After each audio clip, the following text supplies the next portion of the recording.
Hi everyone, ಮತ್ತೊಮ್ಮೆ crayons ಟ್ಯಾರೋಗೆ ಸ್ವಾಗತ. ಇವತ್ತಿನ ರೀಡಿಂಗ್ನಲ್ಲಿ ಆ ವ್ಯಕ್ತಿ ಮತ್ತೆ ನಿಮ್ಮ ಲೈಫ್ಗೆ ಎಂಟ್ರಿ ಕೊಡ್ತಾರಾ ಹತ್ರ ಕೇಳೋಣ. ಇದೊಂದು ಪಿಕ್ ಕಾರ್ಡ್ ರೀಡಿಂಗ್ ಆಗಿರುತ್ತೆ. ಇದಕ್ಕೆ 2 ಗ್ರೂಪ್ ಮಾಡೋಣ. ನಂಬರ್ 1 ಹಾಗೆ ನಂಬರ್ 2.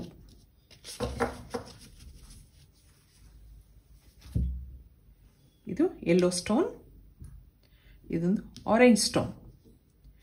ನೀವು 1 ನಿಮಿಷ ಮೆಡಿಟೇಟ್ ಮಾಡಿ ನಿಮ್ಮ ಮನಸ್ಸಲ್ಲಿ ಯಾವ ವ್ಯಕ್ತಿ ಇದ್ದಾರೆ ಅವರನ್ನು ನೆನಪಿಸ್ಕೊಂಡು ಯಾವ ಕಲರ್ ಸ್ಟೋನ್ ಅಟ್ರಾಕ್ಟ್ ಮಾಡುತ್ತೆ ಅದನ್ನು ಆರಿಸ್ಕೊಳ್ಳಿ. ಈಗ ನಂಬರ್ 1 ಏನಿದೆ ನೋಡೋಣ. Sun card, enjoy success and happiness. ಇಲ್ಲೇನಿದೆ ನೋಡೋಣ. ಇಲ್ಲಿ hermit card, retreat and recharge. ಇಲ್ಲಿ ಸನ್ ಕಾರ್ಡ್ ಇದೆ, ಇಲ್ಲಿ ಹರ್ಮಿಟ್ ಇದೆ. ನೀವು ಎರಡನ್ನೂ ಬೇಕಾದ್ರೂ ನೋಡಬಹುದು. ಈಗ ನಂಬರ್ 1 ಸನ್ ಕಾರ್ಡ್. ಇದಕ್ಕೆ ಏನು ಕಾರ್ಡ್ಸ್ ಬರುತ್ತೆ? ಆ ವ್ಯಕ್ತಿ ಮತ್ತೆ ನಿಮ್ಮ ಲೈಫ್ಗೆ ಎಂಟ್ರಿ ಕೊಡ್ತಾರಾ? ನೋಡೋಣ ಏನಿದೆ ಅಂತ.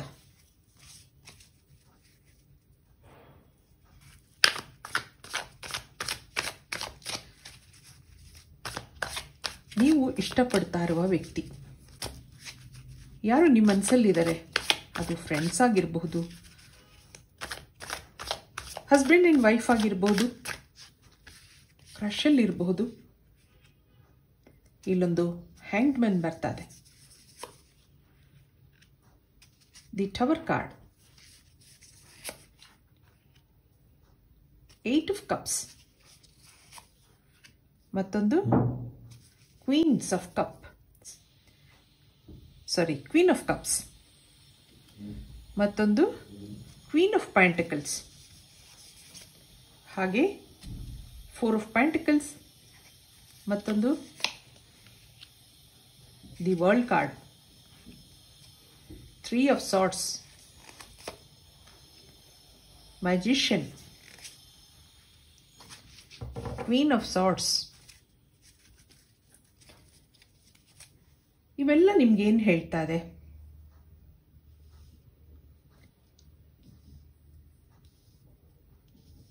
ನಿಮ್ಮ ಲೈಫ್ಗೆ ಅವರು ಎಂಟ್ರಿ ಕೊಡ್ತಾರಾ ಅಂತ ಕೇಳಿದಾಗ ಇಲ್ಲೊಂದು ಕನ್ಫ್ಯೂಷನ್ ಇದೆ.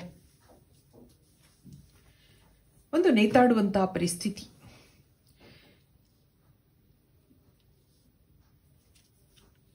ಸಂಬಂಧ ಹಾಳಾಗಿದೆ ಅಂದರೆ ನೋ ಕಾಂಟ್ಯಾಕ್ಟಲ್ಲಿದ್ದೀರಾ ಅಥವಾ ಬ್ರೇಕಪ್ ಮಾಡ್ಕೊಂಡಿದ್ದೀರಾ. ಆ ವ್ಯಕ್ತಿ ಬರ್ತಾರಾ ಅಂತ ಕಾಯ್ತಾ ಇದ್ದೀರಾ. ಹೌದು, ತುಂಬ ಭಾವನೆಗಳಿದೆ, ತುಂಬ ಇಮೋಷನ್ಸ್ ಇದೆ. ಫೈನಾನ್ಷಿಯಲಿ ಇಂಡಿಪೆಂಡೆಂಟ್ ಆಗಿದ್ದೀರಾ, ಜಾಬಲ್ಲಿದ್ದೀರಾ, ಅಥವಾ ಕೆಲವರು ಬಿಸ್ನೆಸ್ ಮಾಡ್ತಾ ಇದ್ದೀರಾ. ಆದರೆ ಅವರು ನಿಮ್ಮ ಲೈಫಿಗೆ ಬರಬೇಕು ಅನ್ನೋ ಒಂದು ಆಸೆ ಇದೆ. ಮನಸ್ಸು ಹೊಡೆದಿದೆ. ಹೌದು, ಬೇಜಾರಿದೆ. ಇಲ್ಲಿ ಬ್ರೋಕನ್ ಹಾರ್ಟ್ ಇದೆ. ಹಾಗೆ ಮನಸ್ಸು ಕಾಯ್ತಾ ಇದೆ. ಇಲ್ಲಿ ಇಬ್ಬರಲ್ಲೂ ಅಟ್ರಾಕ್ಷನ್ ಇತ್ತು, ಇನ್ನೊಂದು ಪ್ಲೇಫುಲ್ನೆಸ್ ಅಥವಾ ಟೈಮ್ ಪಾಸ್, ಆ ಒಂದು ರಿಲೇಶನ್ಶಿಪ್ ಇತ್ತು. ಆದರೆ ಇಮೋಷ್ನಲ್ ಆಗಿ ಇಬ್ಬರೂ ಅಟ್ರಾಕ್ಟ್ ಆಗಿದ್ದೀರಾ. ಕೆಲವರು ಇಲ್ಲಿ ಮದುವೆ ಆಗಿರೋರು ಇದ್ದೀರಾ. ಆದರೆ ಮತ್ತೆ ಅವರು ನನ್ನ ಲೈಫಿಗೆ ಬರ್ತಾರಾ ಆ ಥರ ಎಲ್ಲ ನಿಮ್ಮ ಪ್ರಶ್ನೆ ಇದೆ. ಕಾಯ್ತಾ ಇದ್ದೀರಾ. ಇಮೋಷ್ನಲ್ಲಾಗಿ ಅಟ್ಯಾಚ್ ಆಗಿದ್ದೀರಾ. ಆದರೆ ಆ ಕೆಟ್ಟು ಹೋದ ಸಂಬಂಧ, ಮುರಿದು ಬಿದ್ದ ಸಂಬಂಧ ಮತ್ತೆ ರೀಕನ್ಸ್ಟ್ರಕ್ಟ್ ಆಗುತ್ತಾ? ಆ ಥರ ಎಲ್ಲ ನಿಮ್ಮ ಭಾವನೆಗಳಿದೆ. ಆ ವ್ಯಕ್ತಿಗೆ ನಿಮ್ಮ ಮೇಲೆ ಏನಿದೆ ಅಂದಾಗ ಇಬ್ಬರಲ್ಲೂ ಕನ್ಫ್ಯೂಷನ್ಸ್ ಇದೆ. ಅಂದರೆ ಇಲ್ಲೊಂದು ಇಂಡೆಫಿನೆಟ್ ಫ್ಯೂಚರ್. ಇಬ್ಬರನ್ನು ಮುಂದೆ ಒಟ್ಟಿಗೆ ಜೀವನ ಮಾಡೋಕ್ಕೆ ಸಾಧ್ಯ ಇಲ್ಲದೇ ಇರಬಹುದು. ಕೆಲವರು ಇಲ್ಲಿ ಮದುವೆ ಆಗಿರೋರು ಇದ್ದೀರಾ, ಏನೋ ಮಿಸ್ಅಂಡರ್ಸ್ಟ್ಯಾಂಡಿಂಗ್ಸಿಂದ ದೂರ ಆಗಿದ್ದೀರಾ. ಆದರೆ ಇಬ್ರಿಗೂ ಕನೆಕ್ಟ್ ಆಗಬೇಕು ಅನ್ನೋ ಒಂದು ಆಸೆ ಇದೆ. ಮತ್ತೆ ಆ ಹ್ಯಾಪಿನೆಸ್ ಲೈಫಲ್ಲಿ ಮತ್ತೆ ಬರಬೇಕು, ಮತ್ತೆ ಆ ಹಿಂದಿನ ಜೀವನ ಬೇಕು ಅನ್ನೋದಿದೆ ಇಬ್ಬರಲ್ಲೂ. ಪೊಸೆಸಿವ್ನೆಸ್ ಇದೆ. ಕೆಲವರು ನೋ ಕಾಂಟ್ಯಾಕ್ಟಲ್ಲಿದ್ದೀರಾ, ಕೆಲವರು ಆನ್ ಆ್ಯಂಡ್ ಆಫಲ್ಲಿದ್ದೀರಾ. ಆದ್ರೂ ನಿಮ್ಮನ್ನು ಗಮನಿಸ್ತಾ ಇದ್ದಾರೆ. ನಿಮ್ಮ ಮೇಲೊಂದು ಕೇರಿಂಗ್ ಭಾವನೆ ಇದೆ. ನೀವೇನು ಮಾಡ್ತಾ ಇದ್ದೀರಾ, ನೀವೆಲ್ಲಿ ಹೋಗ್ತಾ ಇದ್ದೀರಾ, ಯಾವ ಸೋಷಿಯಲ್ ಮೀಡಿಯಾನಲ್ಲಿದ್ದೀರಾ. ಕೆಲವರು ಬ್ಲಾಕ್ ಮಾಡಿರ್ಬೋದು, ಇನ್ನು ಕೆಲವರು ನೀವು ಕಳಿಸಿರೋ ಮೆಸೇಜ್ಗಳನ್ನು ನೋಡ್ತಾ ಇದ್ದಾರೆ, ಆದರೆ ರೆಸ್ಪಾಂಡ್ ಮಾಡ್ತಾ ಇಲ್ಲ. ಇದಕ್ಕೆ ಮತ್ತೇನು ಮೆಸೇಜ್ ಇದೆ ನೋಡೋಣ. ಗ್ರೂಪ್ ನಂಬರ್ 1,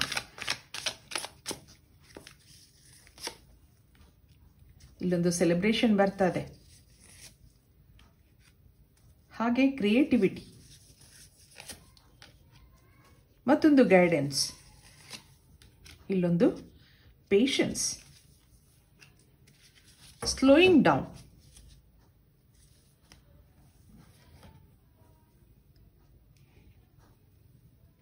ನೀವಾಗಿ ಕ್ರಿಯೇಟ್ ಮಾಡ್ಕೊಂಡಿರುವಂಥ ಒಂದು ಮಿಸ್ಅಂಡರ್ಸ್ಟ್ಯಾಂಡಿಂಗ್ಸ್ ಇರ್ಬೋದು. ಅಟ್ಯಾಚ್ಮೆಂಟ್ ಬೆಳ್ಕೊಂಡಿದೆ ಇಲ್ಲಿ. ಪರಿಸ್ಥಿತಿ ಒತ್ತಡದಿಂದ ದೂರ ಆಗಿದ್ದೀರಾ. ಹಾಗೆ ಸ್ಲೋ ಡೌನ್ ಆಗಿದೆ ಅನ್ನೋದು ಬರ್ತಾ ಇದೆ. ಬ್ಲಾಕೇಜಸ್ ಇದೆ, ಸ್ಲೋ ಡೌನ್ ಆಗಿದೆ. ಇಲ್ಲಿ ನಿಮಗೆ ಗೈಡೆನ್ಸ್ ಏನಿದೆ ಅಂದಾಗ ಪೇಷನ್ಸ್, ಸಮಾಧಾನವಾಗಿರಿ. ಆ ಟೈಮ್ ಬಂದಾಗ ಅವರು ನಿಮ್ಮ ಜೀವನಕ್ಕೆ ಮತ್ತೆ ಬರ್ತಾರೆ. ಆ ಒಂದು ನಿಮಗೆ ಮೆಸೇಜ್ ಇದೆ. ಇದಕ್ಕೆ ಫೈನಲ್ ಮೆಸೇಜ್ ಏನಿದೆ ನೋಡೋಣ. ಇಲ್ಲೊಂದು ಡ್ರೀಮ್, ನೀವು ಆ ವ್ಯಕ್ತಿ ಬಗ್ಗೆ ಕನಸು ಕಾಣ್ತಾ ಇದ್ದೀರಾ.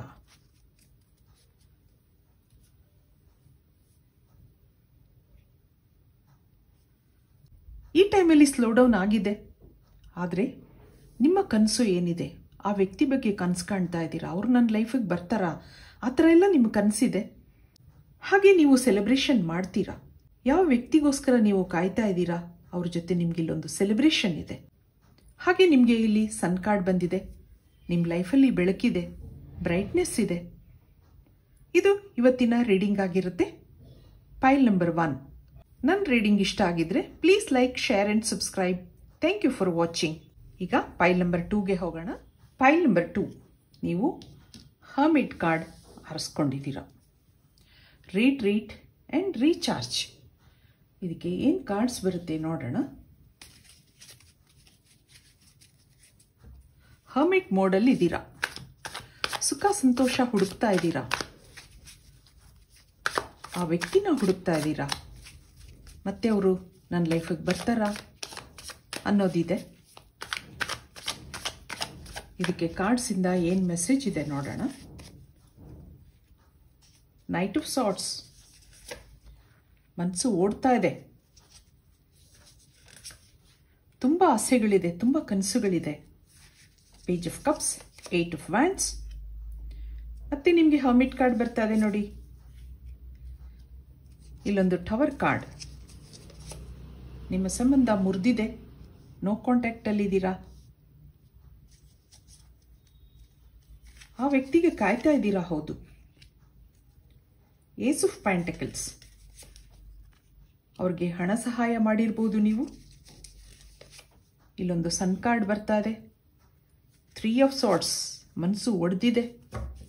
8 of cups, ace of wands. ನಿಮ್ಗಿದೆಲ್ಲ ಏನು ಹೇಳ್ತಾ ಇದೆ ನೋಡೋಣ.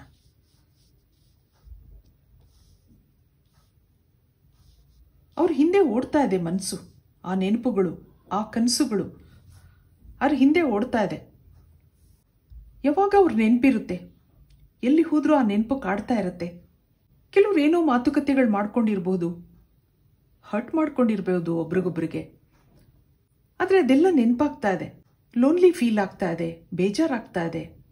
ಮತ್ತೆ ಆ ವ್ಯಕ್ತಿ ಬರ್ತಾರೆ ಅನ್ನೋ ಒಂದು ಆಶಾಭಾವನೆ ಇದೆ. ವೆಯ್ಟ್ ಮಾಡ್ತಾ ಇದೆ ಮನಸ್ಸು. ಇಲ್ಲಿ ಕೆಲವರು ಫೈನಾನ್ಷಿಯಲ್ ಹೆಲ್ಪ್ ತಗೊಂಡಿರ್ಬೋದು ಅಥವಾ ಕೊಟ್ಟಿರಬಹುದು ಅವ್ರಿಗೋಸ್ಕರ. ಕೇರಿಂಗ್ ಭಾವನೆ ಇದೆ, ಕನ್ಸರ್ನ್ ಇದೆ ಒಬ್ರಿಗೊಬ್ರಿಗೆ. ಆದರೆ ಅವ್ರು ಬಂದೇ ಬರ್ತಾರೆ ಅನ್ನೋ ಒಂದು ಕಾನ್ಫಿಡೆನ್ಸ್ ಇದೆ ನಿಮಗೆ. ಇಲ್ಲಿ ನೀವೊಬ್ರು ಸೆನ್ಸಿಟಿವ್ ಪರ್ಸನ್ ಆ ಥರ ಅನ್ನಿಸ್ತಾ ಇದೆ. ತುಂಬ ಮನಸ್ಸಿಗೆ ಹಚ್ಕೋತೀರಾ ಯಾರನ್ನಾದ್ರೂ ಅಷ್ಟೇ. ಆ ವ್ಯಕ್ತಿ ಪರಿಚಯ ಆಗಿದೆ, ಕಾಂಟ್ಯಾಕ್ಟಲ್ಲಿದ್ರಿ. ಯಾವುದೋ ಪರಿಸ್ಥಿತಿ ಕಾರಣದಿಂದ ದೂರ ಆಗಿರಬಹುದು, ಜಗಳಗಳು ಮಾಡ್ಕೊಂಡಿದ್ದೀರಾ ಅನ್ನೋದು ಇದೆ ಇಲ್ಲಿ. ಮಾತುಕತೆಗಳಾಗಿರಬಹುದು ಅಥವಾ ಮಿಸ್ಅಂಡರ್ಸ್ಟ್ಯಾಂಡಿಂಗ್ಸ್ ಏನೋ ಇರಬಹುದು. ಆ ವ್ಯಕ್ತಿಗೋಸ್ಕರ ಎದುರು ನೋಡ್ತಾ ಇದ್ದೀರಾ. ಆ ಕಿತ್ತು ಹೋಗಿರೋ ಸಂಬಂಧ ಮತ್ತೆ ಕನ್ಸ್ಟ್ರಕ್ಟ್ ಆಗುತ್ತೆ, ಮತ್ತೆ ಬೆಳೆಯುತ್ತೆ, ಮತ್ತೆ ಚಿಗುರುತ್ತೆ ಅನ್ನೋ ಒಂದು ಆಶಾಭಾವನೆ ಇದೆ ನಿಮ್ಮಲ್ಲಿ. ನೀವಿಬ್ರು ಬ್ರೇಕಪ್ ಮಾಡ್ಕೊಂಡಾಗ ತುಂಬ ಫೀಲ್ ಆಗಿತ್ತು ನಿಮಗೆ. ಹೌದು, ಯಾವಾಗಲೂ ಅಷ್ಟೇ. ಒಂದು ಫ್ರೆಂಡ್ಶಿಪ್ ಕಟ್ಟಾದಾಗ ಅಥವಾ ಒಂದು ಸಂಬಂಧ ಮುರಿದು ಬಿದ್ದಾಗ ತುಂಬ ಫೀಲ್ ಆಗುತ್ತೆ, ತುಂಬ ಪೇಯ್ನ್ ಇರುತ್ತೆ ಅಲ್ಲಿ. ಆ ವ್ಯಕ್ತಿಯ ನೆನಪುಗಳು ಇರುತ್ತೆ. ಹಾಗೆ ನಿಮ್ಗಿಲ್ಲಿ ಅನ್ನಿಸ್ತಾ ಇದೆ ಯಾವ ಕೆಲಸ ಮಾಡಬೇಕು ಅನ್ನಿಸ್ತಾ ಇಲ್ಲ, ಹಸುವೆ ಇಲ್ಲ. ಆ ಒಂದು ಹರ್ಮಿಟ್ ಮೋಡ್ಗೆ ಹೋಗಿದೆ ಮನಸ್ಸು. ಏನೂ ಬೇಡ, ಯಾರೂ ಬೇಡ, ಯಾರ ಹತ್ರ ಮಾತಾಡೋದು ಬೇಡ, ಆ ಥರ ಅನ್ನಿಸ್ತಾ ಇದೆ ನಿಮಗೆ. ಕೆಲವ್ರು ಇಲ್ಲಿ ದುಡ್ಡು ಕೊಟ್ಟಿರ್ಬೋದು, ಆ ದುಡ್ಡು ಬೇಡ ನನಗೆ, ಆ ವ್ಯಕ್ತಿ ಬಂದರೆ ಸಾಕು ಅನ್ನೋದಿದೆ. ಆ ವ್ಯಕ್ತಿ ನೆನಪಾದರೆ ನಿಮಗೆ ಮನಸ್ಸಲ್ಲಿ ತುಂಬ ಸಂತೋಷ ಇದೆ. ಇದಕ್ಕೆ ಏನು ಕಾರ್ಡ್ಸ್ ಬರುತ್ತೆ ನೋಡೋಣ. ಎಕ್ಸ್ಪೀರಿಯನ್ಸಿಂಗ್, ಆ ಪೇನ್ ಇದೆ, ದುಃಖ ಆಗ್ತಾ ಇದೆ. ಟರ್ನಿಂಗ್ ಇನ್, ಪಾರ್ಟಿಸಿಪೇಷನ್, ಬಿಯಾಂಡ್ ಇಲ್ಯೂಷನ್, ಮತ್ತೊಂದು ದಿ ಕ್ರಿಯೇಟರ್. ಇಲ್ಲೊಂದು ಹೀಲಿಂಗ್, ನಿಮಗೆ ರೀಟ್ರೀಟ್ ಆ್ಯಂಡ್ ರೀಚಾರ್ಜ್ ಅಂತ ಇದೆ. ಹಾಗೆ ನಿಮಗಿಲ್ಲಿ ಹೀಲಿಂಗ್ ಇದೆ. ನಿಮ್ಮ ಭಾವನೆಗಳು ಅದನ್ನೆಲ್ಲ ಹೀಲ್ ಮಾಡ್ಕೋಬೇಕಾಗತ್ತೆ. ಇಲ್ಲಿ ಇಬ್ರಿಗೂ ಇಲ್ಲೊಂದು ಪಾಸ್ಟ್ ಲೈಫ್ ಕನೆಕ್ಷನ್ ಇದೆ. ಆ ದೇವರು ಮಾಡಿದಂಥ ಸಂಬಂಧ ಆ ಥರ ಇಲ್ಲಿ ಅನ್ನಿಸ್ತಾ ಇದೆ. ಮತ್ತೆ ನೀವಿಬ್ರು ರೀಕನೆಕ್ಟ್ ಆಗ್ತೀರಾ, ಪಾರ್ಟಿಸಿಪೇಷನ್ ಇದೆ. ಇದಕ್ಕೆ ಫೈನಲ್ ಆಗಿ ಒಂದೇ ಒಂದು ಮೆಸೇಜ್ ನೋಡೋಣ. ಗ್ರೂಪ್ ನಂಬರ್ 2ಗೆ ಫೈನಲ್ ಮೆಸೇಜ್. ಇಲ್ಲಿ ಗಿಫ್ಟ್. ನಾ ಹೇಳ್ದೆ ಆಗಲೇ, ದೇವರು ಮಾಡಿದಂಥ ಸಂಬಂಧ. ಆ ವ್ಯಕ್ತಿ ಮತ್ತೆ ನಿಮ್ಮ ಲೈಫ್ಗೆ ಎಂಟ್ರ್ ಆಗ್ತಾರೆ. ಆ ರೂಪದಲ್ಲಿ ನಿಮ್ಗೆ ಇಲ್ಲೊಂದು ಗಿಫ್ಟ್ ಇರಬಹುದು. ಇದು ಇವತ್ತಿನ ರೀಡಿಂಗ್ ಆಗಿರುತ್ತೆ. ನನ್ನ ರೀಡಿಂಗ್ ಇಷ್ಟ ಆಗಿದ್ರೆ please like, share and subscribe. Thank you for watching. Have a nice time.